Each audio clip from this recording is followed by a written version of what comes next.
सूरत के कपड़ा बाजार में रुपये नहीं देने पर व्यापारी ने आत्महत्या कर ली। कमल अग्रवाल नामक कपड़ा व्यापारी की आत्महत्या। आरोपी ने 80 लाख का उधार में कपड़ा लिया और रुपया देने से इनकार कर हाथ खड़े कर दिए। रुपयों के चक्कर में फंसकर व्यापारी ने आत्महत्या कर ली। वे पैसे मांगने पर कारोबारी को जान से मारने की धमकी दे रहे थे। आरोपी पैसे न चुकाने और धमकियों से परेशान होकर कारोबारी ने आत्महत्या कर ली। सूरत की सलाबतपुरा पुलिस ने 4 आरोपियों के खिलाफ मामला दर्ज कर 2 आरोपियों को गिरफ्तार कर लिया। आरोपी आबिद हुसैन सैयद और आशीष टंडन को गिरफ्तार कर लिया गया। आप देख रहे हो द नया Bharat TV news, editor and chief Vinod Shinde के साथ।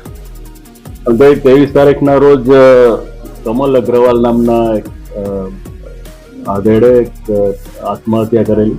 તે સંબંધે સલાબતપુરા પોલીસ સ્ટેશનમાં એડી દાખલ કરવામાં આવેલ।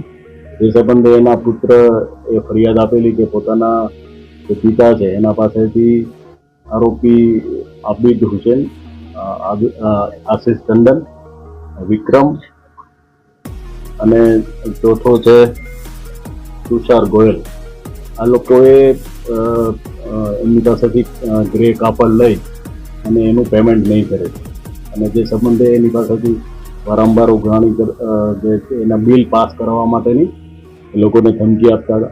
તે સંબંધે એને મરવા માટે મજબૂર કરી અને એની ઉપર પ્રેશરાઇઝ કરી અને જે એના પિતા છે એને આત્મહત્યા કરેલી દીધેલી છે।